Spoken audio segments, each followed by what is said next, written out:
بسم الله الرحمن الرحيم.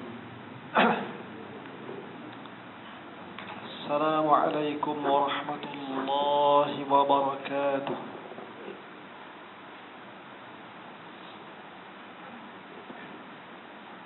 الحمد لله الواحد القهار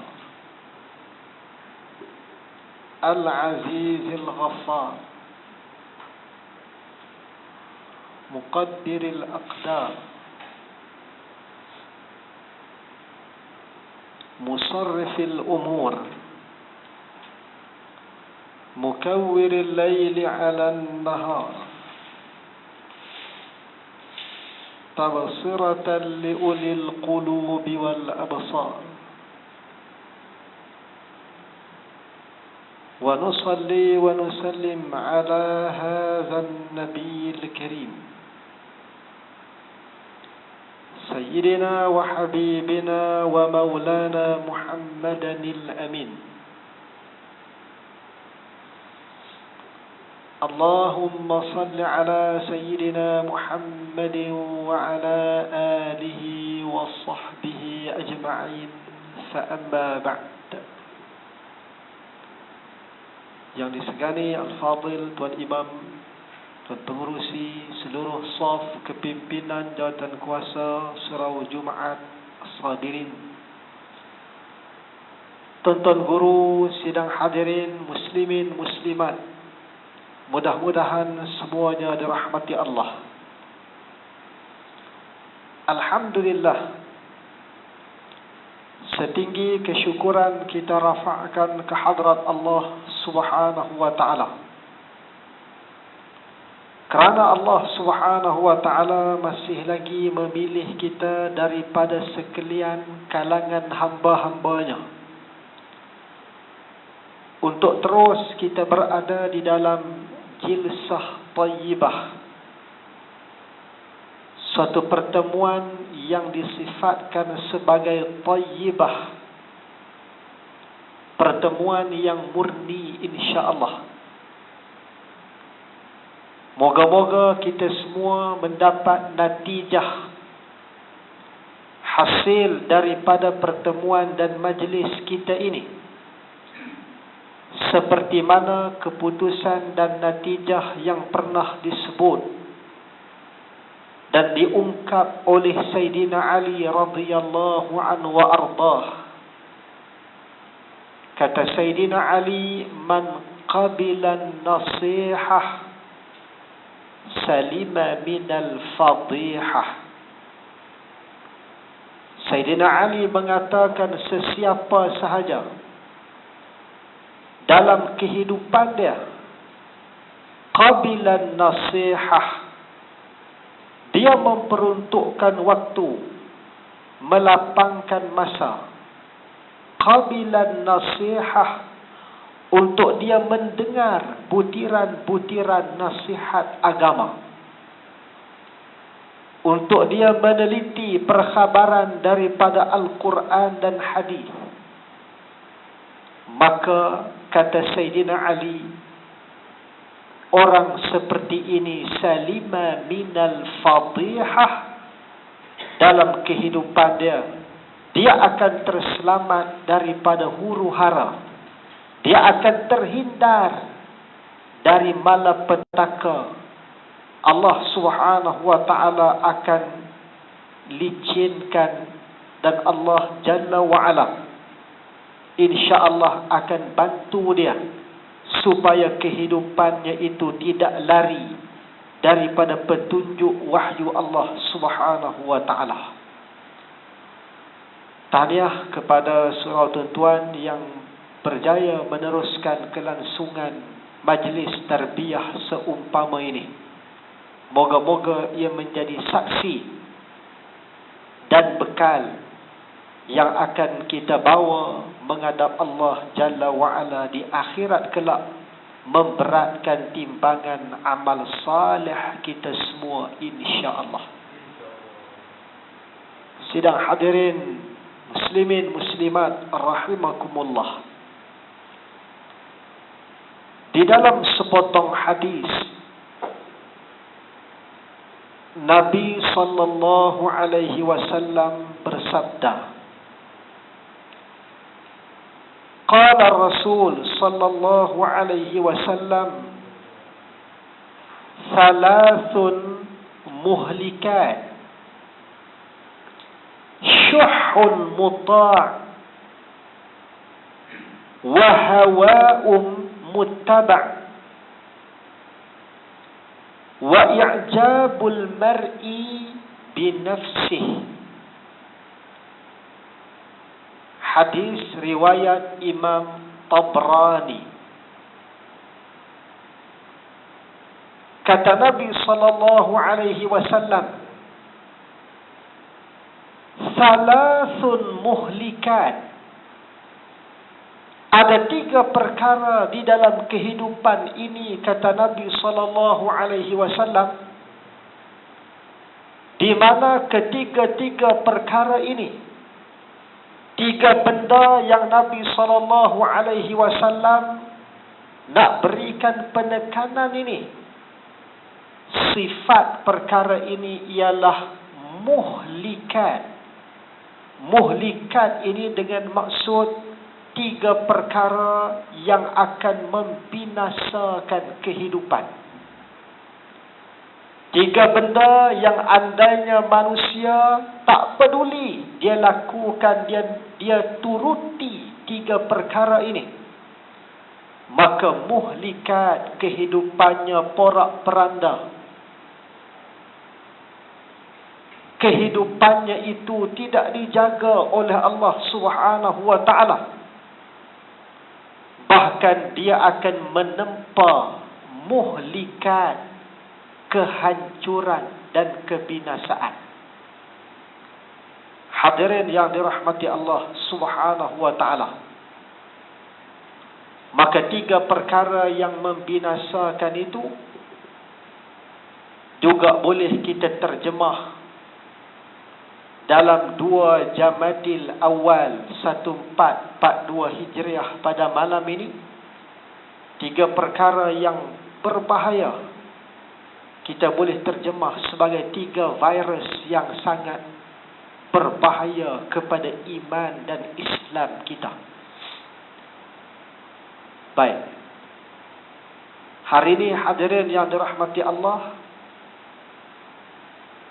semenjak 18 Mac 2020 sampai ke saat ini, penularan COVID-19 masih belum kunjung padam.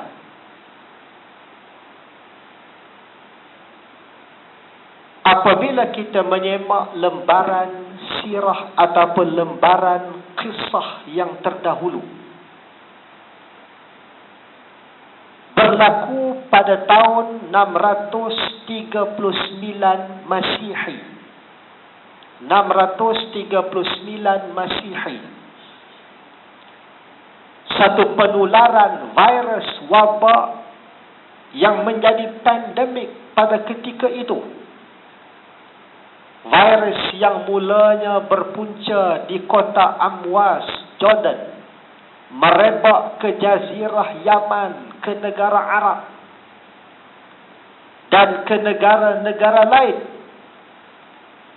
sehingga disebut di dalam kitab Uzama'ul Islam, akibat dan rentetan daripada wabak besar yang berlaku pada tahun 639 Masihi disebut dalam catatan kitab Uzama'ul Islam yang dikarang oleh Muhammad Mursi rahmatullah, mengorbankan 18,000 ajilla'is sahabah, sahabat-sahabat besar terkorban kerana virus.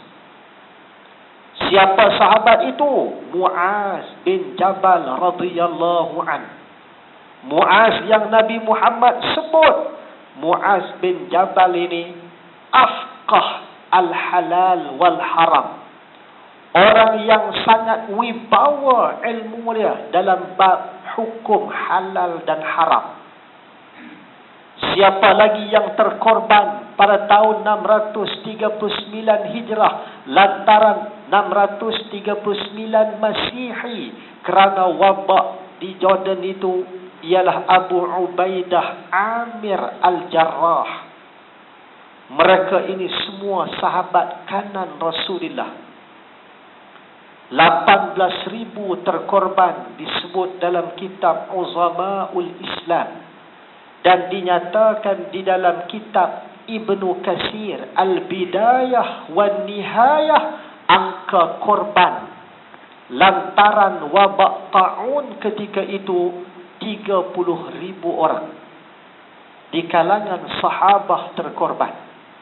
Dalam Uzama'ul Islam sebut 18,000. Dalam kitab Bidayah wan Nihayah 30,000. Baik. Pada tanggal 818 Masihi, tadi 639, 818 Masihi disebut oleh Imam Az-Zahabi dalam kitab sejarah Siyar A'lam An-Nubala, berlaku suatu penularan wabak virus yang tidak terkawal sehingga menyebabkan Andalus musnah. Sebahagian Mesir menderita. Disebut dalam kitab Siyar A'lam An-Nubala, hatta mughlaq al-masajid, sehingga masjid-masjid terpaksa ditutup.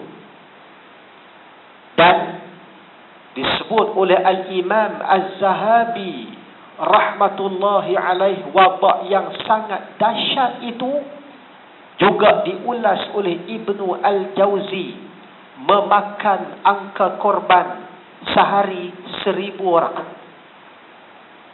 Ini ialah tahun 818 Masihi.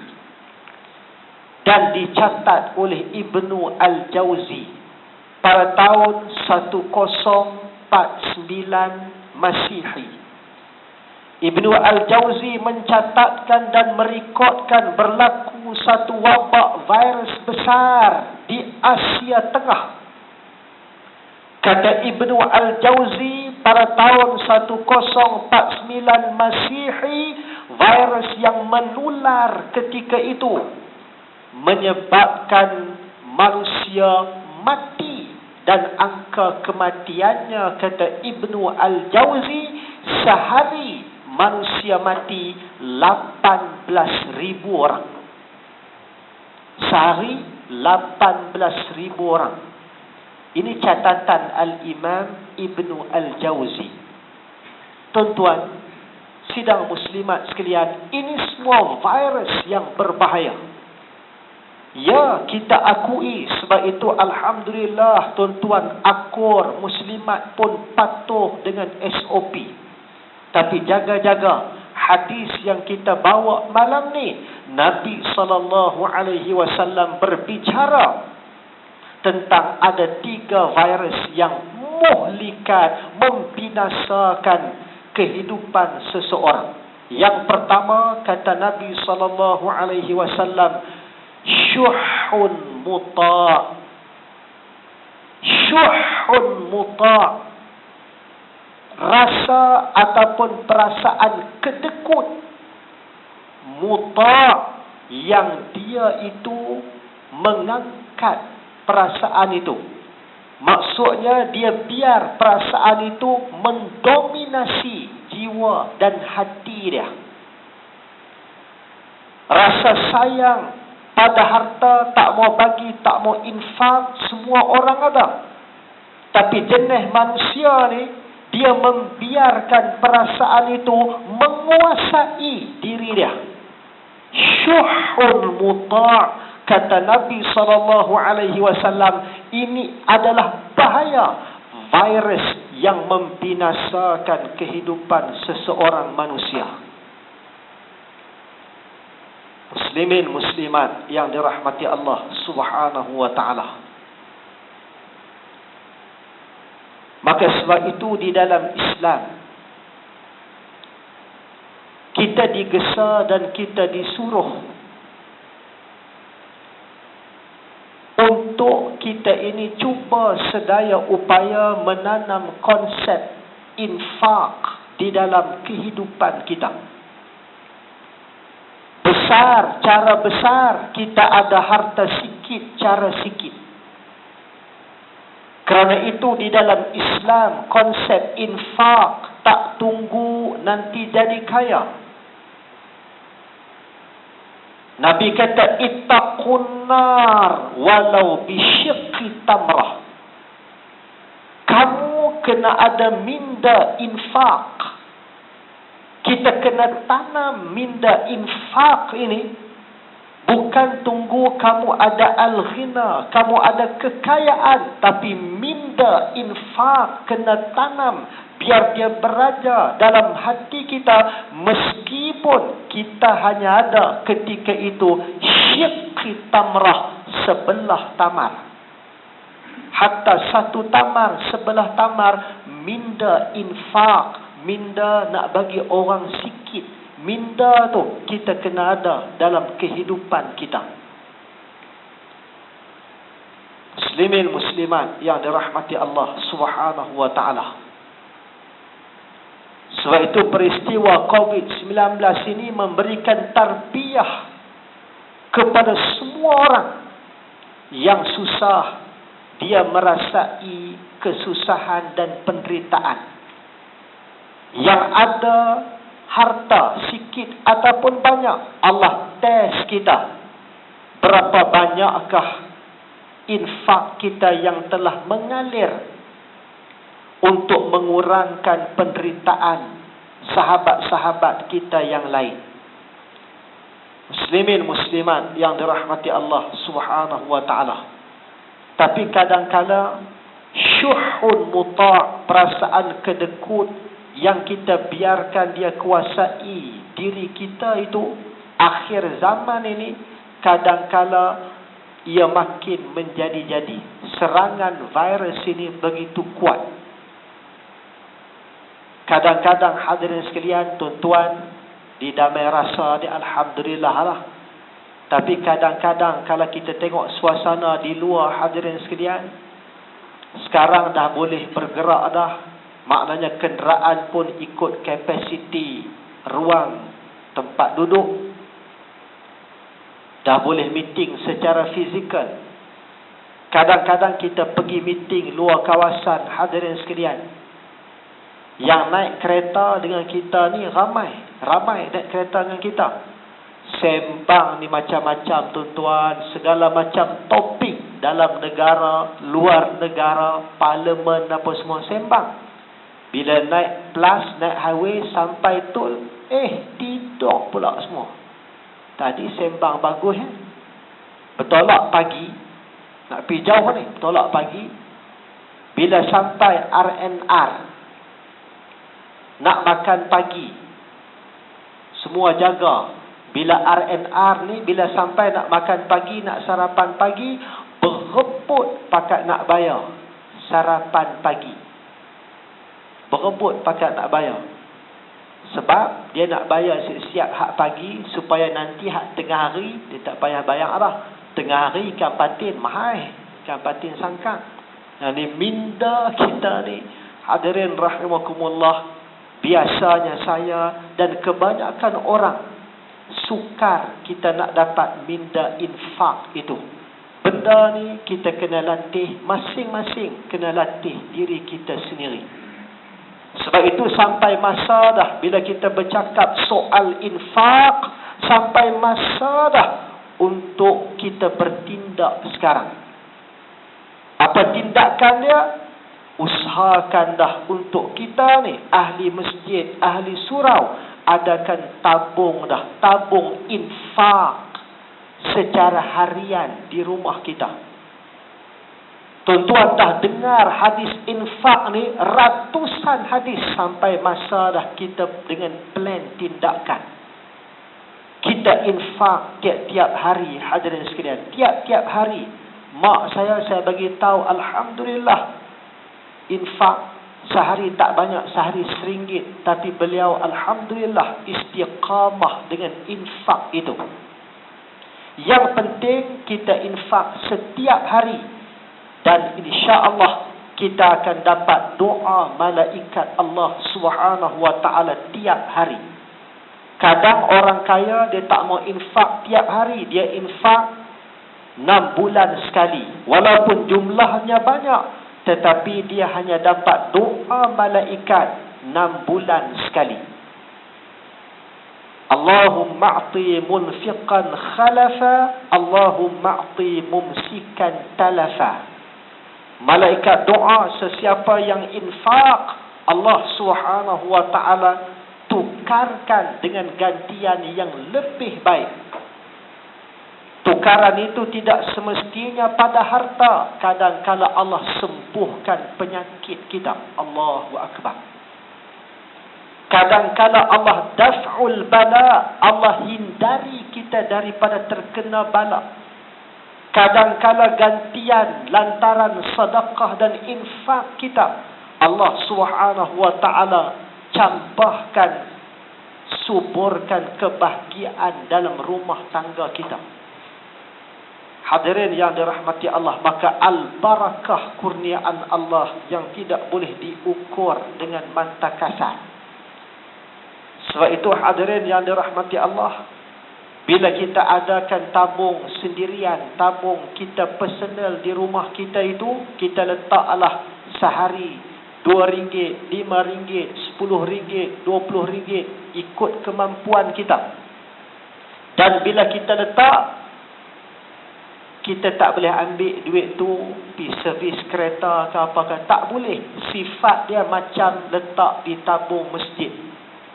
Once kita dah letak, kita nak pakai dulu ke apa, tak boleh dah. Dia umpama kita letak di tabung masjid dah.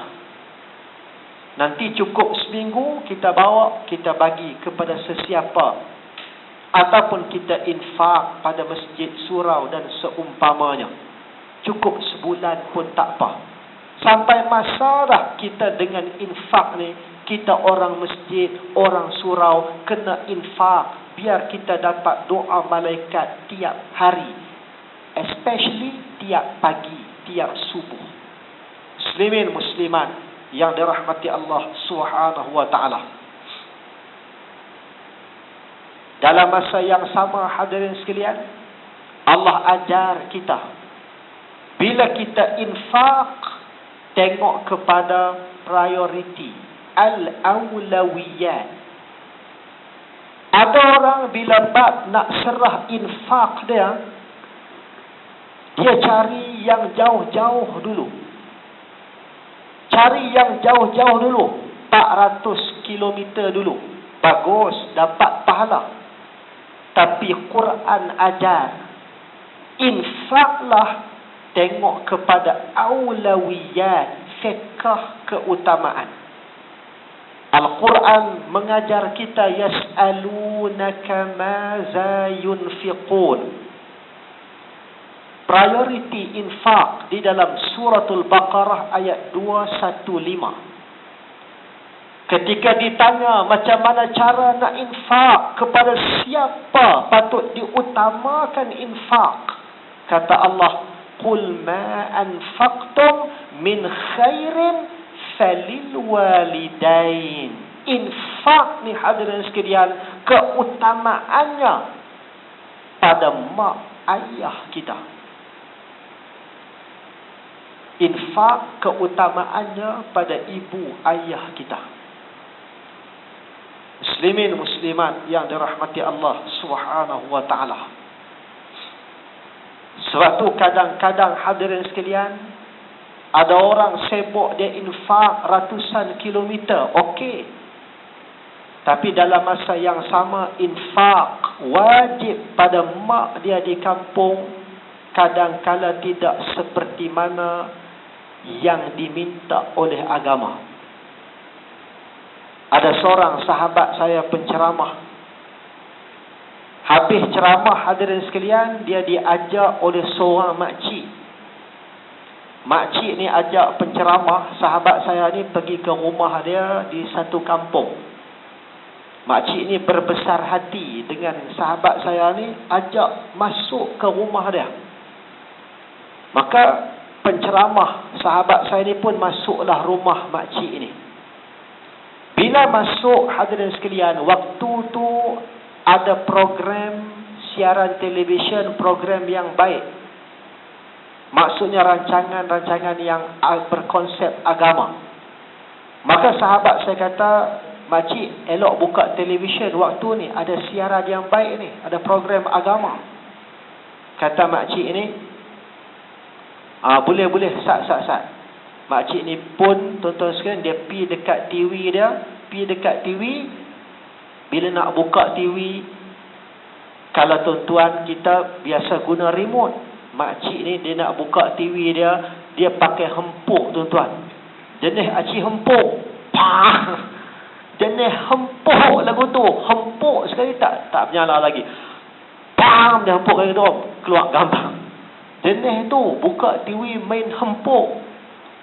Tadi sebelum buka TV, dia sembang perihal anak dia. Anak sulung dia, anak pertama dia kerja di tengah laut. Anak nombor 2 dia kerja dalam laut. Main laut lah kau. Tu isu dia. Hebat. Tapi kadang-kadang nak jaga mak ayah, nak jaga kesenangan, nak bagi sikit kesenangan pada mak di rumah, kadang-kadang kita terabai. Sedangkan Islam mengajar kita dalam bab infak, falil walidain, utamakan mak bapak, wal aqrabin, kemudian adik-beradik kita. Adik-beradik bela, jaga. Wal yatama, anak yatim, wal masakin, orang miskin, dan orang fi sabilillah, Syria, Palestin, apa semua duduk di prioritinya, keutamaannya yang belakang. Muslimin muslimat yang dirahmati Allah Subhanahu wa taala. Cuma apabila kita sebut infak, di sana ada infak yang statusnya wajib. Disebut dengan sadaqatun wajibatun, infak wajib, iaitulah ibadah zakat kita. Sekarang dah hujung tahun, ramai dah sampai haul zakat. Bulan 12, bulan 1, bulan Ramadan, ramai majoriti umat Islam pakat sampai haul zakat kita. Bukan zakat fitrah, haul zakat harta masing-masing. Sebab tu hadirin sekalian, haul zakat harta biasanya kita ni bulan 12, bulan 1 ataupun bulan Ramadan. Maka jaga-jaga. Kalaulah harta yang kita miliki, pemilikan harta kita itu yang ada padanya milkutam, full ownership, milik sempurna, sesudah ia melepasi nisab zakat, kalau di wilayah ia bersamaan dengan 85 gram emas, ia bersamaan dengan RM15,762. Mana datang angka ni? Laisa alaika syai'un hatta yakuna 20 dinaran. Hadis riwayat Abu Daud. Hadis ni berbicara tentang nisab zakat harta. Nisab zakat fitrah semua kita tahu. Kita pun dah bayar. Semua tak ada yang gagal. Bayar belaka. Isunya ialah zakat harta. Maka nisab zakat harta, kata Nabi, kamu tak payah bayar zakat harta. Melainkan harta yang kamu ada mencecah 20 dinaran, 20 dinar. 20 dinar ni hadirin sekalian, kalau kita tukar dalam mithqal, ia bersamaan dengan 20 mithqal. Ia bersamaan dengan 25 mayam. Ia juga bersamaan dengan 2.7108 saga. 2.7108 20 dinar tadi bersamaan dengan 2.7108 saga. Tuan pernah tengok tak? Saga. Tak pernah. Saya pun tak pernah. Tapi kitab habaq macam tu. Saga. Bersamaan dengan 85 gram emas. 85 gram emas inilah hadirin sekalian, diambil purata harga semasa 85 gram emas bersamaan dengan RM ringgit Malaysia RM15,762. Itulah nisab zakat harta tahun 2020. Sebab itu hadirin yang dirahmati Allah Subhanahu wa taala, cara kiraan wang simpanan tuan-tuan ada dua. Tuan-tuan boleh guna mana-mana kaedah. Dalam ijtihad Imam Syafi'i, tuan-tuan ambil lowest balance, baki terendah dalam masa setahun. Memang banyak transaksi keluar masuk. Tengok baki terendah dalam setahun. Ini ijtihad Imam Syafi'i. Adapun ijtihad Imam Ahmad, tuan-tuan nak kira zakat simpanan, boleh ambil baki akhir. Ambil baki akhir. Dalam setahun tu ambil baki akhir tahun misalnya. Hadirin yang dirahmati Allah Subhanahu wa taala.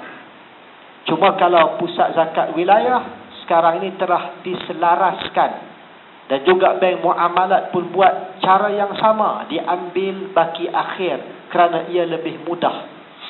Maknanya ambil baki akhir haul kita, bakinya berapa, maka dicampur semua wang simpanan tuan-tuan dalam setiap bank, kecuali di Malaysia hanya ada 2 bank yang kalau tuan-tuan instruct bank ni akan potong zakat simpanan.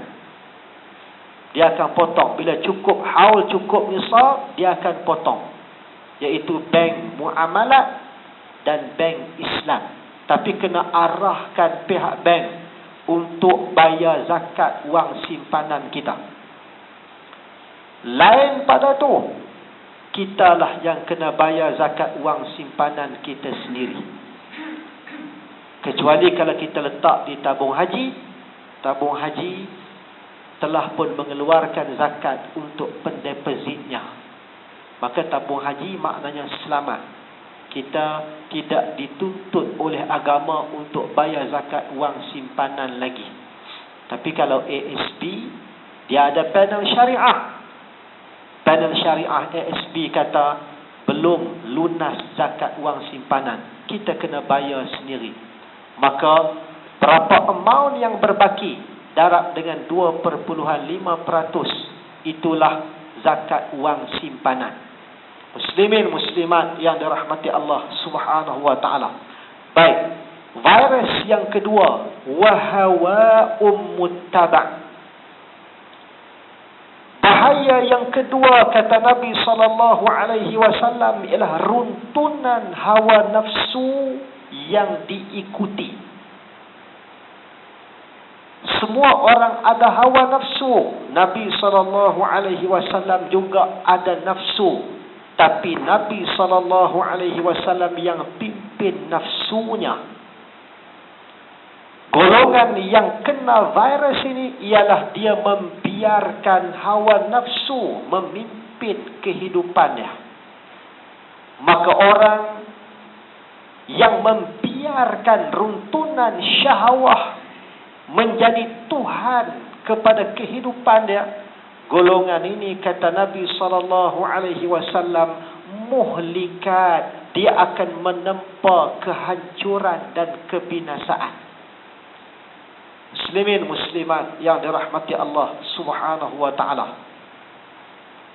Sebab itu dalam suasana Covid ini, biarlah yang menjiwai, yang beraja dalam diri kita ialah nafsu-nafsu yang baik.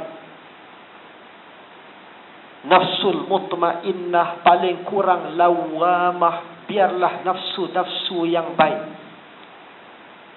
Sebab Allah Subhanahu wa taala yang mendatangkan virus COVID-19, hanya Allah Subhanahu wa taala yang boleh angkat balik virus ini. Sebab itu pergantungan kita kepada Allah mesti lebih hebat pada masa sekarang ini.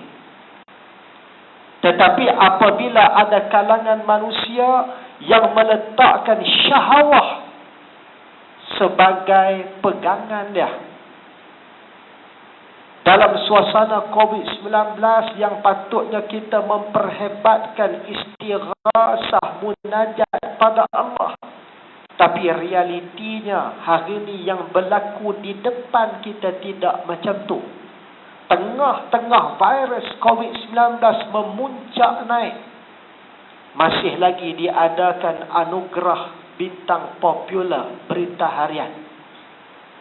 Muslimin muslimat yang dirahmati Allah Subhanahu wa taala, tengah-tengah COVID memuncak naik, diadakan secara berterusan gegar vaganza, diadakan tarian demi tarian, nyanyian demi nyanyian. Walhal dalam hadis Sayyidina Ali, "Idza fa'alat ummati", apabila umat Muhammad berani melakukan perkara ini, halla bihal bala, halal bala Allah untuk mereka. Di antara perkara itu ialah wattukhizatil qayyinat wal ma'azif, apabila diangkat majlis tari menari, menyanyi tak ketahuan hala yang tak patuh syariah, konsert diangkat, maka halallah bala. Itu ucapan Nabi sallallahu alaihi wasallam. Muslimin muslimat yang dirahmati Allah, biarpun menteri agama kita sudah bersuara tak mau benda-benda ni, tapi realitinya yang di parlimen sana ramai yang masih belum faham penghayatan Islam sebenar. Maknanya jauh lagi perjuangan kita. Muslimin muslimat yang dirahmati Allah Subhanahu wa taala. Yang ketiga, hadirin sekalian, virus yang ketiga, kalau kita tak jaga-jaga, dia akan serang kehidupan kita, iaitulah wa i'jabul mar'i bi nafsihi. Virus yang cukup bahaya. Apa dia virus ni? Apabila seseorang manusia dia ujub, dia kagum, bukan dengan kagum pada orang lain, dia kagum pada diri dia sendiri. Na'udzubillah min zalik. Kalau dia tak kontrol, tak istighfar balik, maka dia telah terkena virus yang sangat membahayakan dan membinasakan kehidupan dia. Sebab itu hadirin sekalian, ambil inspirasi daripada imam-imam yang hebat. Imam Malik rahmatullahi alaih, imam yang sangat warak. Tetapi Masya Allah, makin warak Imam Malik, makin dia hormat kepada Nabi sallallahu alaihi wasallam. Tidak berani dia angkat suara tinggi-tinggi, kerana ia menghormati hadis Rasul sallallahu alaihi wasallam. Kalau dia baca hadis, dia tak akan sebut ucapan lain selain daripada hadis, kerana hormatnya pada Rasulullah. Moga-moga hadirin sekalian, Allah Subhanahu wa taala memberikan kita kekuatan untuk kita terus mengharungi kehidupan dengan petunjuk Al-Quran dan As-Sunnah. Moga-moga Allah selamatkan kehidupan kita dari semua bahaya. Allah kembalikan kita menghadap Allah. Moga-moga dengan iman dan Islam, insya-Allah. Mohon kemaafan. Kita berhenti sini dulu. Siru ala barakatillah. Assalamualaikum warahmatullahi wabarakatuh.